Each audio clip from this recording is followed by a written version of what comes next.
नामक के मूल तत्व भाग 1 कक्षा 12। तो दोस्तों आज हम देखेंगे कि चैप्टर नंबर 5 साझेदार का प्रवेश। इससे पहले हमने जब दिवाली के पहले चैप्टर पढ़े थे वो तीसरा और चौथा था, जिसमें साझेदारी पेढ़ी का पुनर्गठन और ख्याति, ये दो चैप्टर हमने पढ़ाई की थी। अब बात करेंगे चैप्टर नंबर 5 साझेदार का प्रवेश। तो दोस्तों साझेदार का प्रवेश किन किन कारणों से होता है और क्यों होता है, तो यहाँ पे हमें दिया गया है कि साझेदार का प्रवेश, तो जब चालू साझेदारी पेढ़ी में अधिक पूंजी की आवश्यकता हो, जैसे कि हमारा बिजनेस चल रहा है और अब हम हमारे बिजनेस को बड़ा करना चाहते हैं, तो इन कारणोंवश हमारे पास पूंजी की कटौती होती है। तो ऐसे समय में हमें किसी को पार्टनर के तौर पे साझेदारी पेढ़ी में प्रवेश देना पड़ता है, जिससे जब वो उसे हम प्रवेश देंगे तो वो पूंजी लाएगा और उस पूंजी से हम हमारे धंधे में धंधे को बड़ा कर सकते हैं। तो इस तरह एक कारण है अधिक पूंजी की जरूरत हो।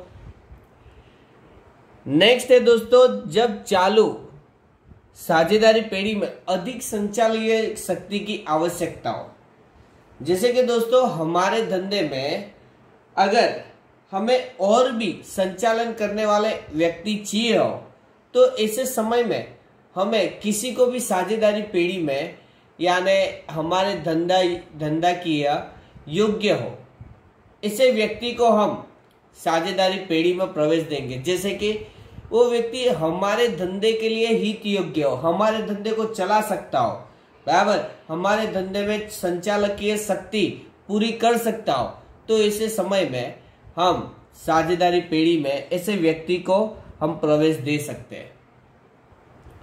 या तो फिर जो कंटिन्यू साझेदार है और उसके अंदर से अगर कोई मृत्यु हो जाती है, निवृत्त हो जाता है या फिर कोई मृत्यु हो जाती है, तो उसके जगह पे हम नए साझेदार को प्रवेश दे सकते हैं। और साझेदारी पेढ़ी का कोई कुशल और कार्यक्षम कर्मचारी पेढ़ी में ही चालू रहे, इस उद्देश्य से उसे साझेदार के रूप में प्रवेश दिया जाए।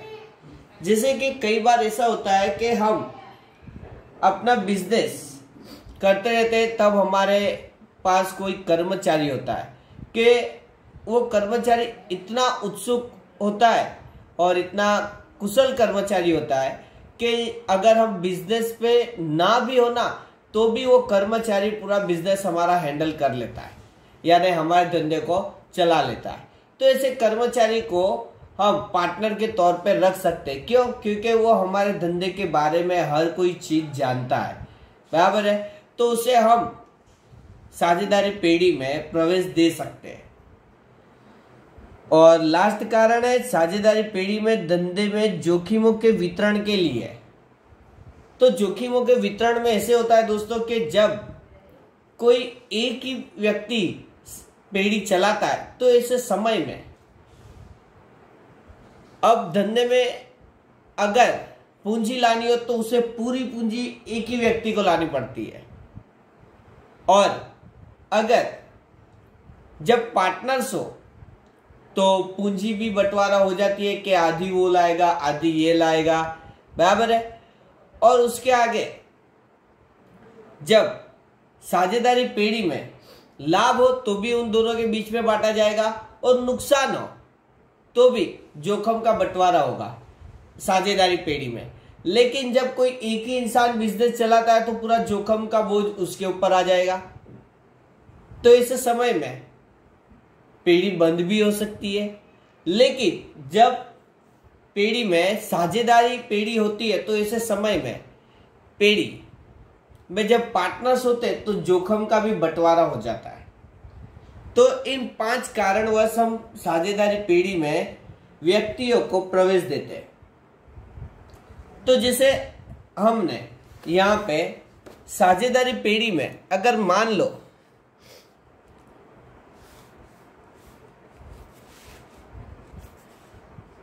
चैप्टर नंबर 5 साझेदार का प्रवेश। अब हम किसी को भी प्रवेश नहीं दे सकते। जैसे ए बी पीढ़ी कई सालों से चला रहे, तो हम ऐसे ही पार्टनर को चुनेंगे जो हमारे धंधे के हित योग्य हो, हमारे धंधे को चलाना जानता हो, हमारे धंधे में लाभ ला सके, बराबर, हमें हमारे धंधे को आगे बढ़ा सके।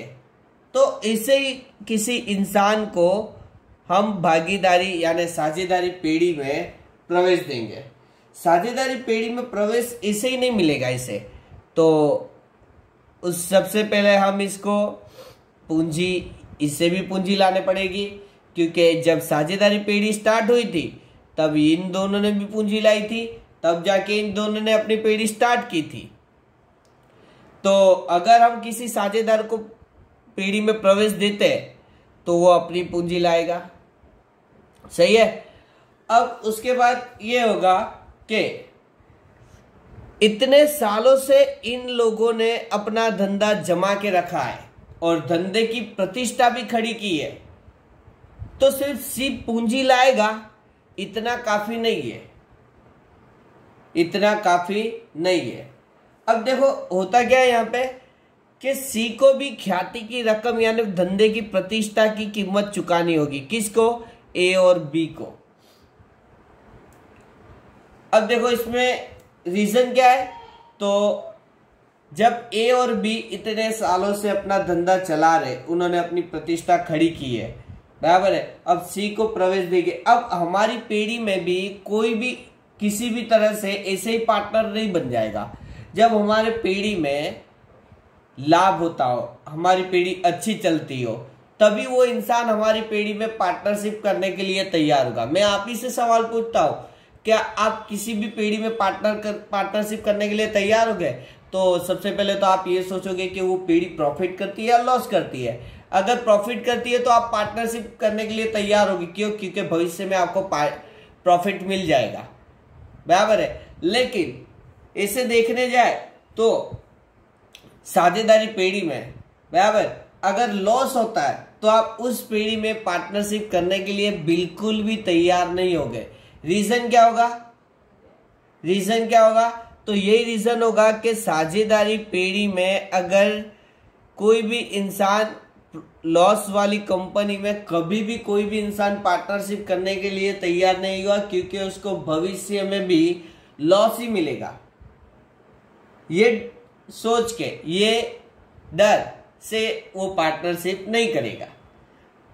तो जब साझेदारी पेढ़ी में अगर हम सी को प्रवेश देते ना, तो सिर्फ पूंजी से काम नहीं चलेगा, तो उसको क्या करनी होगी? ख्याति की रकम लानी होगी। चलो अब यहाँ पे ख्याति की रकम सी लेके आता है, तो ख्याति की रकम कौन लेके जाएगा? तो रूल्स है कि नया साझेदार अगर ख्याति की रकम लाता है तो पुराने साझेदार त्याग के अनुपात में बांटेंगे। क्यों? रीजन ये है कि अभी दो लोगों के बीच में प्रॉफिट बांटा जाता था, तो अभी भविष्य में 3 लोगों के बीच में प्रॉफिट बांटा जाएगा। तो अभी त्याग के अनुपात में, यहां पे लिख देता हूं, त्याग के अनुपात में नए साझेदार की ख्याति की रकम बांटी जाएगी, बराबर है। तो इसी तरह से साझेदारी पेढ़ी में प्रवेश दिया जाता है किसी भी साझेदार को। तो दोस्तों हम आगे जाएंगे, तो इस चैप्टर की बात करें तो इस चैप्टर में से 8 मार्क्स का एक विस्तार पूर्वक का क्वेश्चन पूछा जाएगा। तो अब हम इसके स्टेप की बात करेंगे। तो सबसे पहले पुनः मूल्यांकन खाता,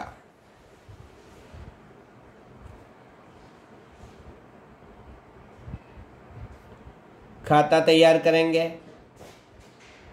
उसके बाद साझेदार का पूंजी खाता,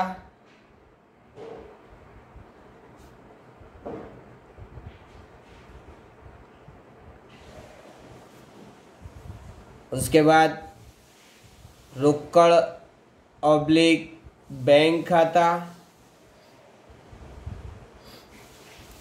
और पक्की तलपट यानी आर्थिक चिट्ठा।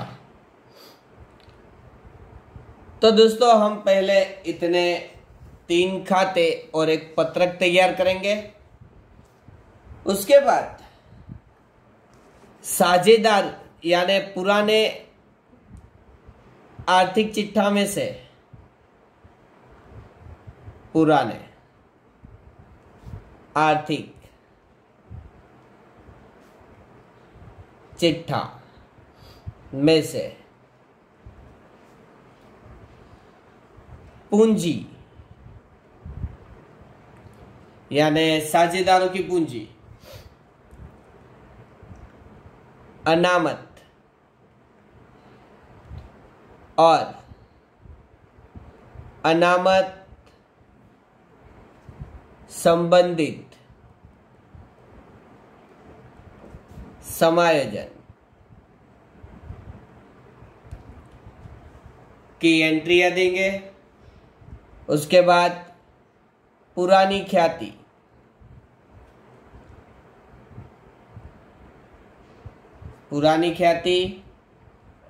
फिर लाभ हानि खाता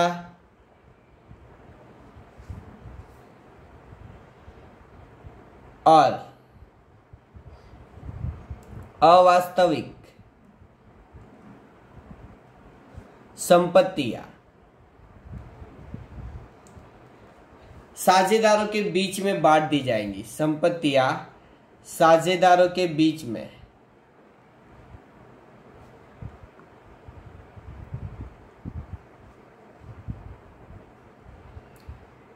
बांट दी जाएगी।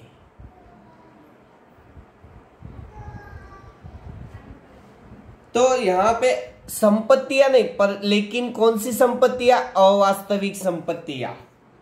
तो जैसे विकास संशोधन खर्च होता है, फिर विज्ञापन खर्च होता है, बराबर। तो ऐसे खर्च अगर पक्की तलपट में दिए हैं तो हम उसे साझेदारों के पूंजी खाते में बांट देंगे।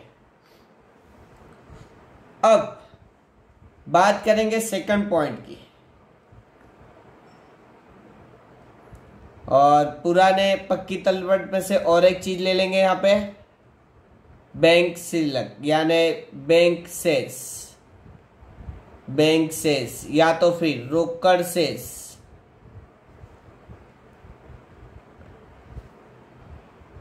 रोकड़ ऑब्लिक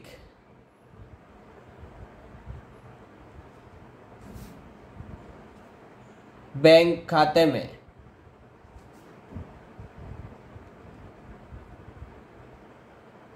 लिखेंगे। अब तीसरा पॉइंट है दोस्तों समायोजन की।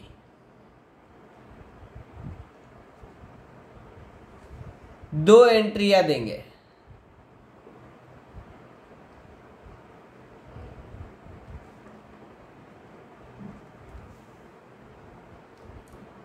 और लास्ट में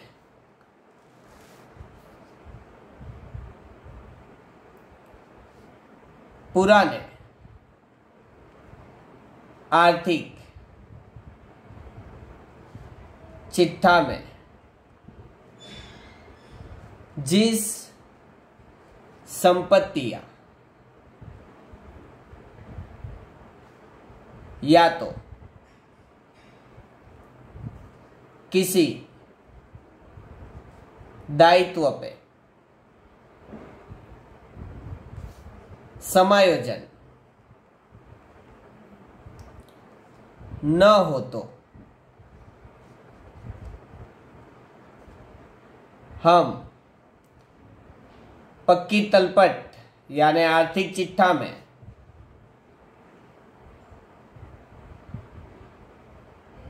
उसी दिशा में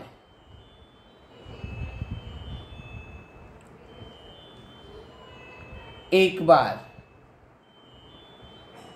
दर्शाएंगे।